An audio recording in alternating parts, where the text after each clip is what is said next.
Hello my dear friends, you're on the Military Summary channel, and today we will discuss the situation in Ukraine on the 8th of May of 2023. Today we have a lot of very interesting updates, so let's start. But before we start discussing the situation on the ground, I'll provide you a few international updates. And we will make some changes on this map.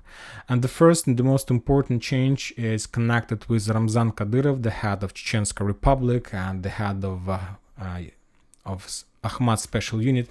If you remember, yesterday we made the changes on this map, moving this icon right in the back of Prigozhin. We thought, and there were updates, that the Russians took a decision to support Wagner's in their storm operation of Bakhmut, but the source on the ground and the Russian sources are saying that there are no special unit Akhmat in the vicinity of Bakhmut, and that Prigozhin and his PMC Wagner is going to capture Bakhmut by their own with support of some VDV and airborne forces on the flanks. So that's why I believe that we can move this icon of Kadyrov back to his Chechenska Republic and with his special unit Akhmat. As you know, tomorrow is the 9th of May and the Victory Day, and the Russian sources are saying that Vladimir Putin is going to have a very strong speech tomorrow. He's going to tell something important to people. Of course, he is going to say a lot about the Second World War, about the results and so on. And today a lot of leaders from the CIA region have already gone to Moscow, to the capital of Russia. For example, the president of Belarus, Lukashenko, has already moved to Moscow. Furthermore, sources are saying that, for example, the Prime Minister of Armenia, Pashinyan, have already moved to Moscow, or he's planning to do this. Furthermore, for example, the president of Kazakhstan also is going to visit Moscow these days.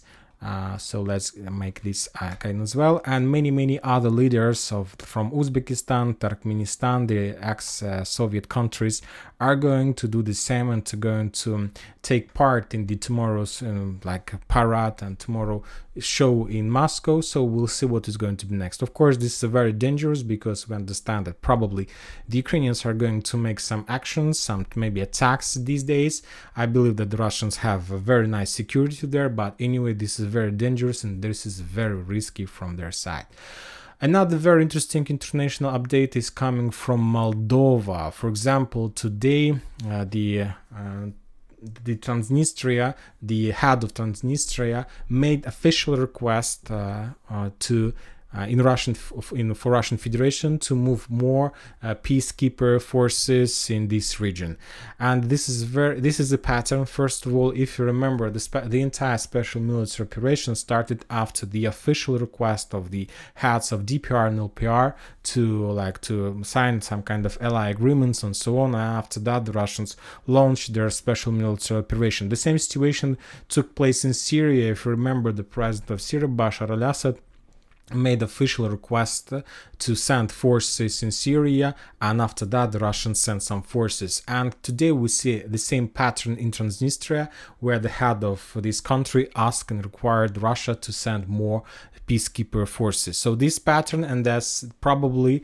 the chances of some escalation of the conflict in this area has been increased by that. And if you remember the sources, a few weeks ago we discussed that the Ukrainians have already sent some forces in this area, and there are like few thousands of soldiers there, up to 10,000, and the Ukrainians were planning to use them to start some provocation after that to capture Kolbasna MO depot.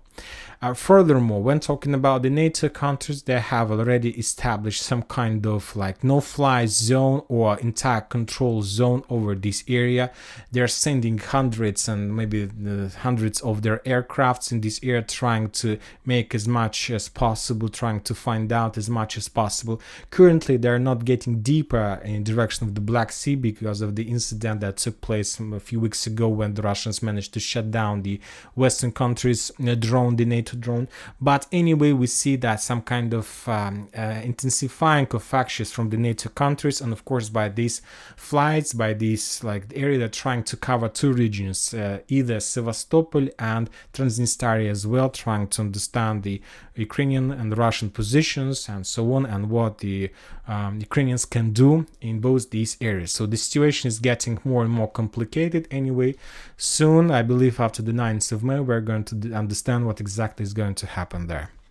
And now let's move to the ground and let's discuss the situation on the ground. And of course, the most important updates about the most fierce clashes are coming from Bakhmut. I have already updated the Western sources map showing like the real progress of the Russians in this area, and currently there are fierce clashes in the northwestern part of the western Bakhmut. The Russians are saying that there are very heavy clashes on the streets of Cherniakovska and Medvedevo. The Russians currently are trying to encircle this area and to connect and to establish some road and connections with the Russian forces who are currently pushes or maybe made some kind of operational pause on the north of Khromovo. So currently we understand that this week or the next few days is going to be on the flag of battle for Khromovo for this region, and I believe that the Russians are able to establish control over this area and they will do this. More and more sources are saying and providing more confirmations that the Russians are not entering the western citadel.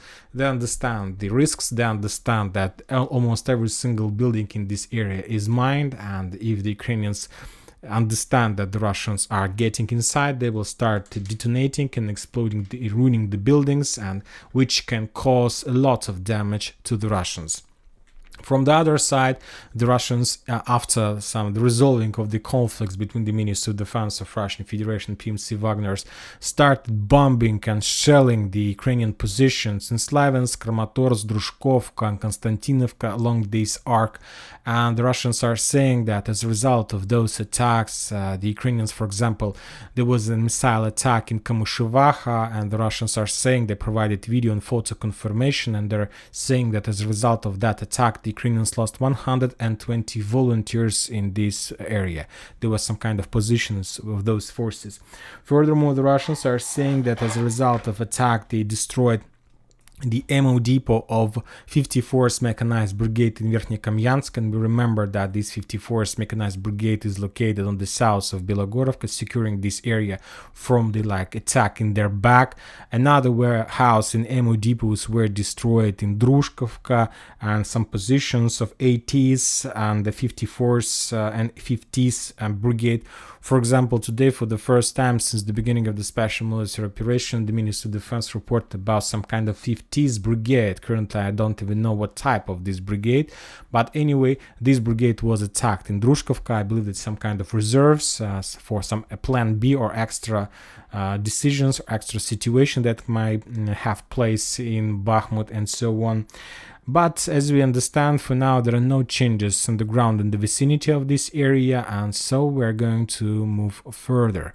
And when talking about Donetsk, as you can see, there are no icons as well, but the Ukrainians during the previous 24 hours and maybe 48 hours made few attempts to cut the salient in the vicinity of Krasnogorovka. The Ukrainians made few attempts to return control over Veselaya and over Krasnogorovka, and of course over Kamyanka. For now, there are no updates or reports about the progress on the results of those attacks, and of course the Ukrainians are trying to attack the salient from the north as well. So probably they will try to regain control of this bridgehead, and it just depends on the Russians whether they're able to hold this bridgehead or not, because this is very important and the Ukrainians understand the risks if they give the Russians possibilities to establish bridgehead and to improve their defense positions in this area.